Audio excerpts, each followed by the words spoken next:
Welcome back to our discussion on Chapter 6.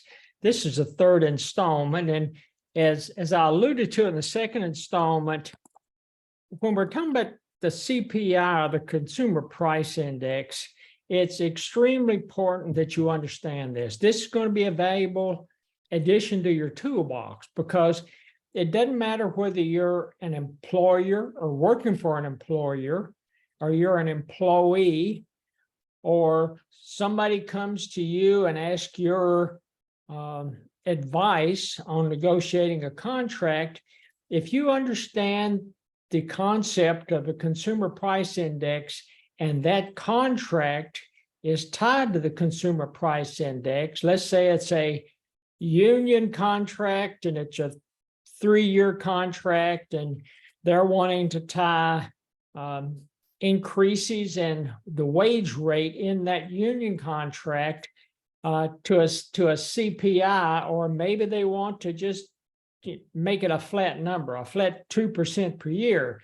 You need to understand the concept of the CPI. You need to understand how to review the inflation rates over X number of years, the historical inflation rates, because that's going to be one of the determining factors negotiating that contract. So as I alluded to in the second component, a lot of healthcare contracts are negotiated along those lines. And it actually makes sense with healthcare because they are so complex, the contractual arrangements, especially the reimbursement arrangements from the health plan to the provider community, that they are negotiated in multiple years because of the time and effort and just the issues involved in negotiating a contract. And they're usually tied to some type of a price or reimbursement inflator. Sometimes it's a CPI, sometimes we will talk about the CPE, that it's one of the indexes we're going to talk about in a few minutes, or it may just be a flat rate. So again, just be cognizant of how CPI functions, what the drawbacks are. Does it underestimate inflation? Does it overestimate inflation? And it's going to give you a leg up going forward. Anytime that you are in a salary type negotiation or financial type negotiation, and they're trying to tie it to a price index. So this afternoon in this third component, we're going to talk about the CPI, the CPE, and the implicit price deflator. And the Consumer Price Index, it's best for households, and it's calculated by Bureau of Labor Statistics, the BLS, if you like acronyms. And basically what happens is the Census Bureau interviews thousands of households across the United States on a monthly basis, trying to determine the prices of the goods and services that fall into their bundle of goods and services that make up their purchasing basket of goods and services. And it's the price index whose movement reflects changes in the prices of goods and services typically purchased by consumers and especially households. And it excludes things like salary increases. There's no investment goods, no government purchases, no intermediate goods.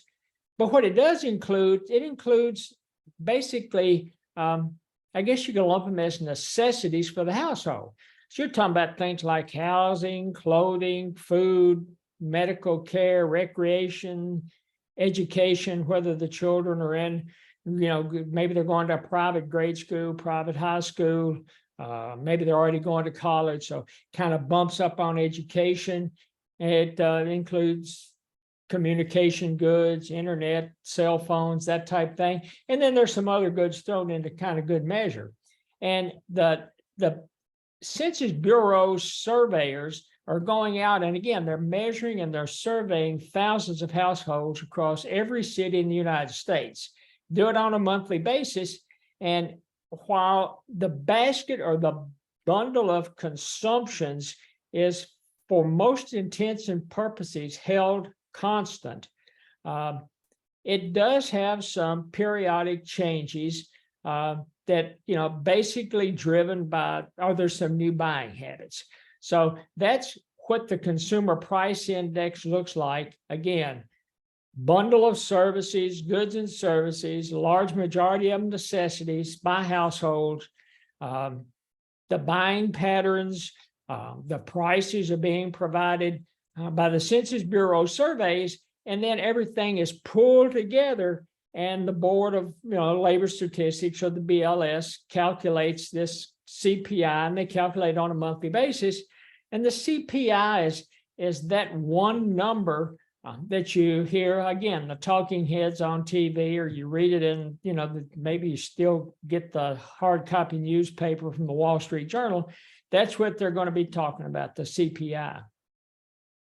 And now, if you compare that to the CPE, and that's the PCE, I'm sorry, the PCE, the Personal Consumption Expenditure Price Index, it's calculated by the Bureau of Economic Analysis. And that's the same organization that did our calculations when we were looking at GDP. So it takes a similar approach. The PCE is similar to the GDP in that it calculates information for consumption, investment, and government purchases. The household prices, the bundle that it includes in household prices in that consumption component, it's durable goods, non-durable goods, and services. And the basket actually changes on more frequently, and because they try to tie the PCE more to the current buying habits of a consuming population. When you actually compare it year over year, economists have found that the CPI over, it's about a half point higher than the PCE. And maybe for that reason, the PCE is the index, the price index, that it's the policy target for the Federal Reserve. And again, we talked about the Federal Reserve. It's our central bank. It determines monetary policy. And so that they favor the PCE as opposed to the CPI. And I think one of the reasons or the rationale is, the CPI kind of inflates a number about 0.5% higher than the PCE. And basically what you got the Federal Reserve doing is, and we'll get into it a little more in Chapter 7 and maybe Chapter 8, is they are using the PCE to determine monetary policy to try to help stabilize the ups and downs, the expansions, the recessions that I don't want to say naturally occur within the growth of any given economy, but those fluctuations, they're trying to manage those fluctuations. And then you get into the third one, and again, it's what they call the implicit price deflator. And it's if you remember our discussion about nominal GDP, it's the price of the current basket plus the quantity of the current basket, and that gets your nominal GDP. And then you think about the real GDP, and what did we say was the difference between the nominal and the real? While the nominal holds everything, price and quantity, to the current prices and quantities, the real GDP goes back, and it takes the prices from the base year and multiplies it by the quantities of the current year to try to take out the impact of the price level. So the implicit price deflator, you've got your nominal GDP, you've got your real GDP, and the implicit price deflator is nothing more than the nominal GDP divided by the real GDP. And so if you're trying to calculate the implicit price deflator, you can, if you've got the nominal GDP and the real GDP, it's pretty easy to calculate, and then you multiply it by 100. That gets you to your implicit price deflator. Now, if you're in a situation where you know two of the three variables and you're trying to calculate the third one, you can actually take and mathematicians refer to it as here's the formula, but by rearranging terms and the kind of the magic of math, you can actually calculate the real GDP by taking the nominal GDP and dividing it by the implicit price deflator. So again, if you know two of the three variables, you can play around with the numbers, you can rearrange terms, and you can solve X for the two variables that you know. Like the PCE, it uses a current basket of goods and services. It's based on all domestic production, investment spending, government spending, exports, and consumption.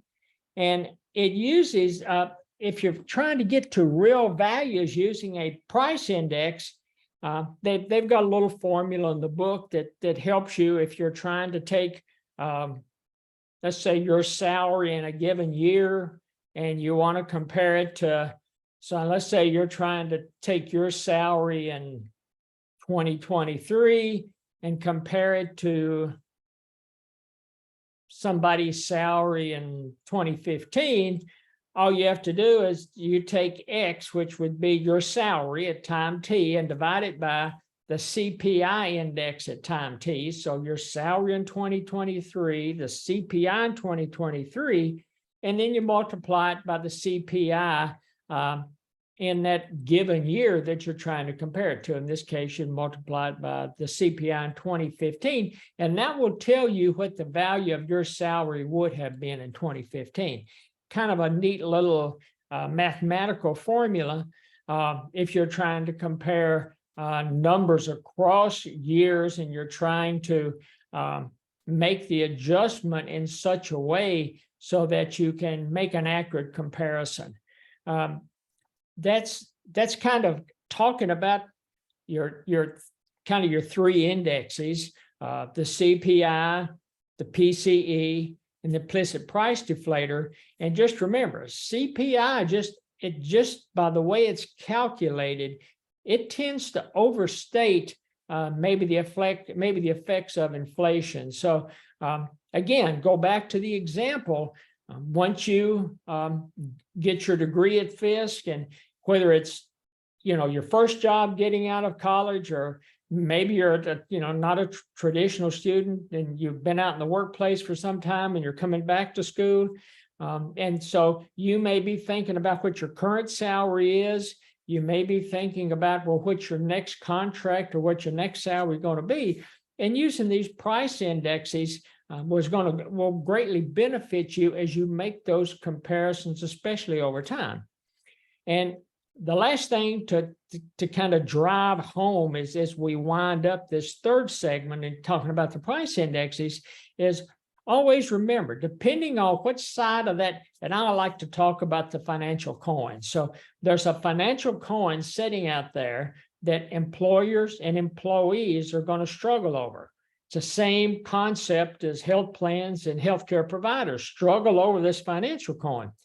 And as you're struggling over this financial coin, to ensure that the employer wants to minimize those factors of production so they can maximize profits, you as an individual, you want to maximize your revenues because it's going to give you more satisfaction. It's going to increase your utility, buy more goods and services that either benefit you or your family, or some combination. But you're trying to maximize your utility. Employers trying to maximize profits, and they're never going to exactly match up. And when they start to use that CPI as your salary adjustment, you just want to know, if I'm the employer, I know going in that the CPI is probably 0.5 percentage point, maybe a little more, overstating inflation maybe. And on the other side of the coin, you're sitting there thinking, okay, it's, he's going to try to push it rather than the CPI. He's going to try to use some other number. And so just always remember, when you're negotiating, and it doesn't matter which side of that financial coin you're negotiating from, what the CPI, what the impact of the CPI is going to be to the final outcome of those negotiations. That's going to wind up segment 3, and hopefully you've got a better understanding of the CPI and some alternative indexes, price indexes, if you wanted to use it. And you can store that away in your toolbox because it's gonna raise its head somewhere along the way in your professional life. And hopefully you'll understand the concepts of the price indexes and how they're gonna impact the decisions you make in the future. Kind of again, winds us up on segment 3. We're going to come back in segment 4 and talk a little more about price levels and inflation. Talk to you then.